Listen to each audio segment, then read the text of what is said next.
Welcome to Simpac Live. I'm your host, Geoff Matthews. Each week we bring you the breakthroughs powering Australia's cleaner, smarter economy. And I'm the features presenter, Tom Matthews. First, in Simpac Live members news, South Australian panel manufacturer Tindo secures a $34.5 million grant for local panel production. Smart Commercial Solar helps launch a new domestic energy service, Energy at Home. Janus Electric signs an MOU with Renewable to distribute their technology across Africa. And we have market news from LGI, LIS Energy and Flow Power. Tom, what have you got in the features section for us today?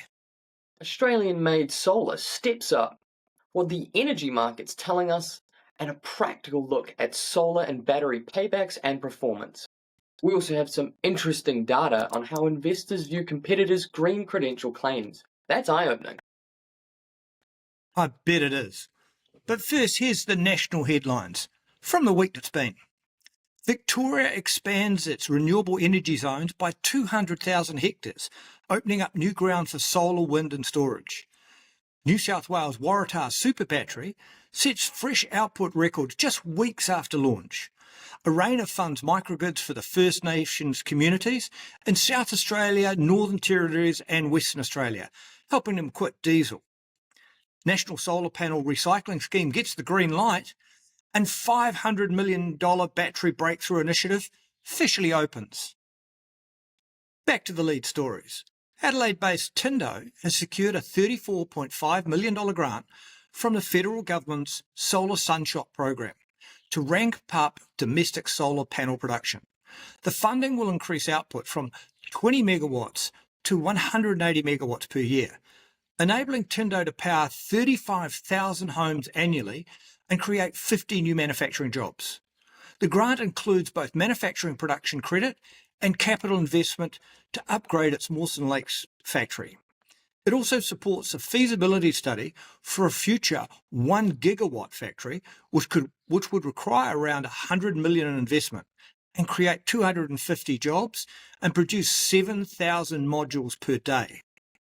That's a 9-fold production boost and a clear signal that Australia wants solar made here for here. Geoff, you also filmed a great full factory tour there last year. Great to see the advanced manufacturing robots in action. This month, a new player has entered the clean energy market for Australian households. Energy at Home is officially launched, extending the expertise of Smart Commercial Solar, already serving more than 20,000 commercial customers, into the residential sector. The brand will deliver solar, batteries and EV chargers with flexible payment options, including $0 upfront power purchase agreements and interest-free finance. Importantly, Geoff, they are NETCC approved, guaranteeing strong consumer protections. Tom, did you see that Smart Commercial Solar as EPC for a Woolworths project at Warner Marketplace worked with the team at Canyon Solar to install 250 kilowatts of modular solar car shades in just one night? Yes, I saw that. Fully waterproof, EV ready and installed without disrupting a single day of trading. How cool is that? Yeah, cool indeed. In other news, Janus Electric shared a major milestone this week, signing an MOU with Renewable to distribute their electro-retrofitting and battery swap technology for prime movers across Africa, alongside a $5 million equity investment. This agreement will see a minimum of 250 Janus patented electric drivetrains and battery swap systems delivered each year for truck conversions within Africa. This achievement is significant for Australian manufacturing. Wow, this is another factory you visited and recorded a tour of. You might be a good luck charm. I hope so, Tom. In fact, I was the first person to visit their new New South Wales Central Coast site.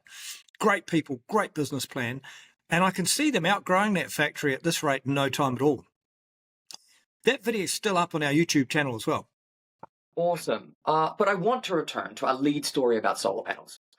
Tindo is not only scaling Australian manufacturing, but they are rolling out new N-type TopCon rooftop modules. Quick explainer. N-type TopCon generally brings higher efficiency, stronger low-light response, and reduce degradation.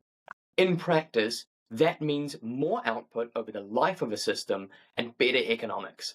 Tindo is producing a 475-watt, full black residential option, and a line focused on performance in tougher Aussie conditions: heat, dust, and variable light.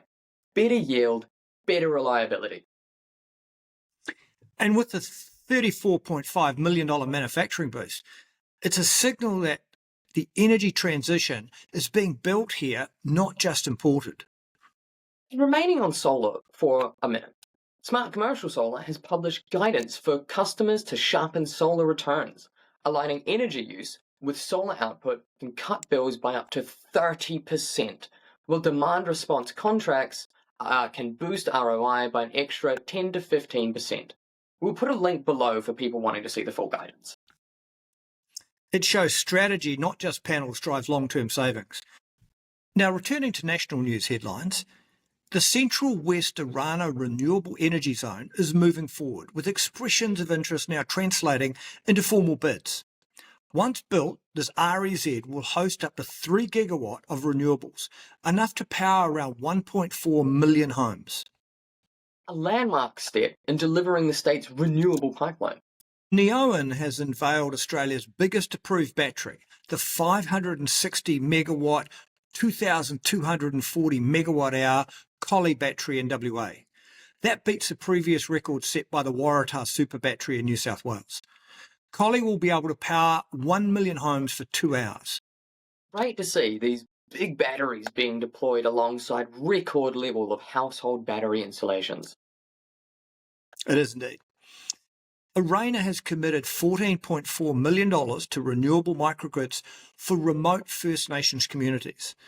In South Australia, $13 million, matched by the state, will bring solar and batteries to 3 areas, targeting 75% renewables with a 10 cent per kilowatt hour tariff locked in for 20 years.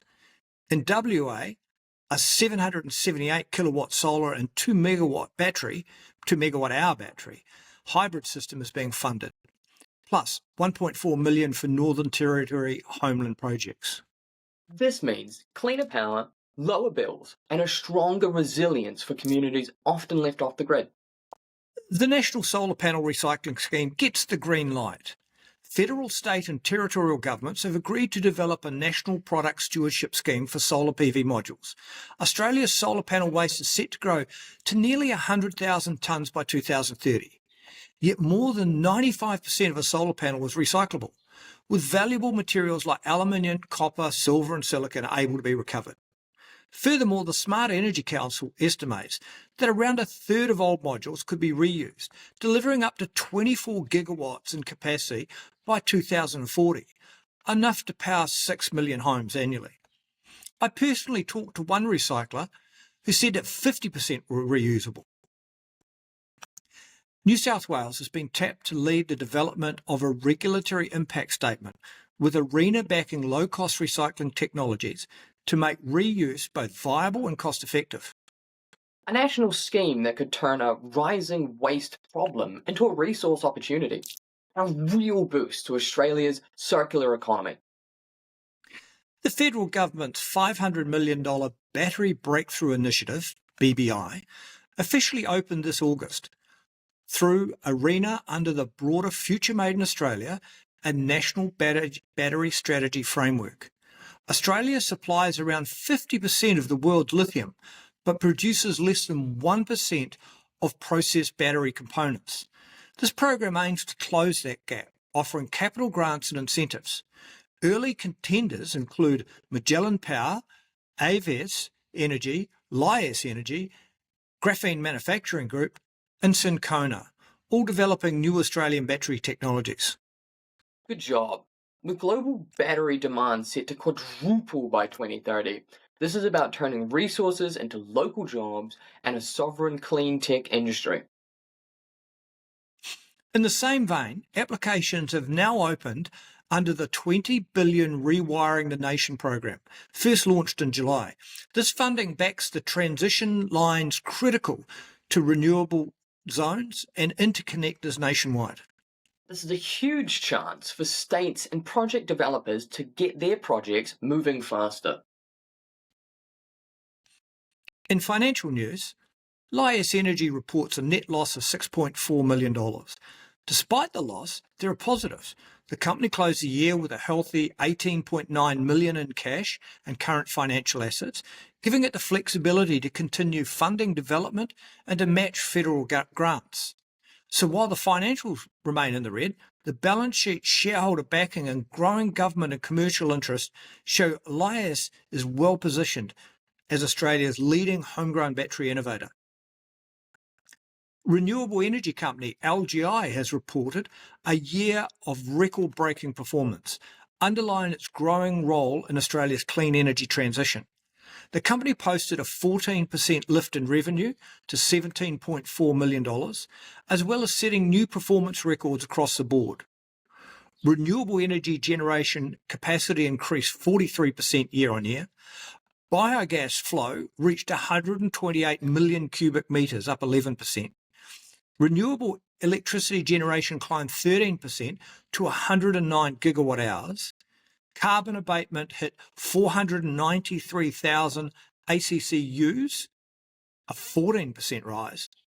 And alongside these results, LGI secured landmark growth projects, including a 12 megawatt, 24 megawatt hour battery project in Sydney, a 25-year contract extension at Shoalhaven, New South Wales, upon commissioning of a new power station.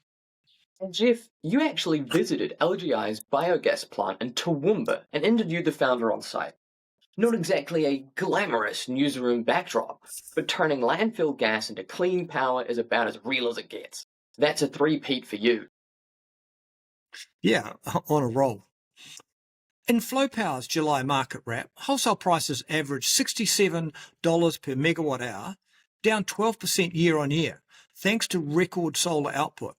But evening peaks still bite, with some intervals spiking above $300 a megawatt hour.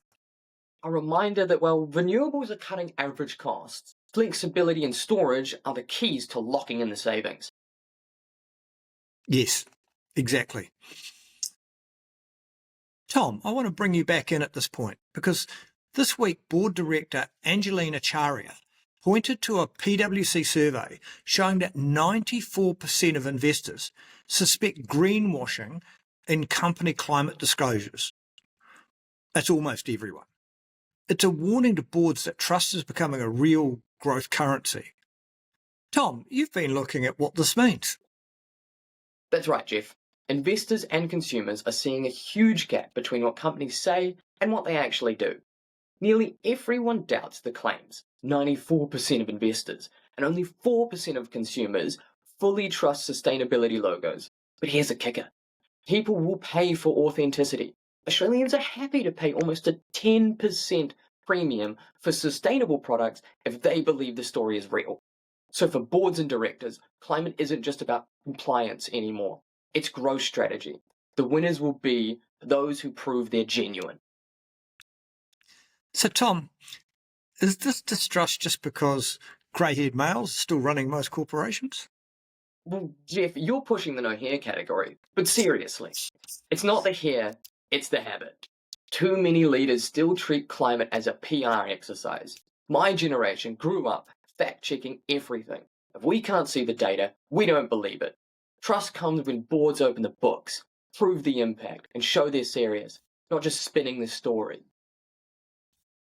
Tom, I think your generation is the most cynical ever born. How do companies actually gain your trust? That's a fair point, Geoff. We probably are the most skeptical, but that cynicism is really just demand for proof. Companies win trust with transparency, independent verification, and results we can measure. If you're doing the work, show the evidence. If you're not, no amount of marketing will convince us. More learning to do for everyone, I suspect. By the way, there's a great interview with Angelina on our channel. And that's Simpac Live News for this week.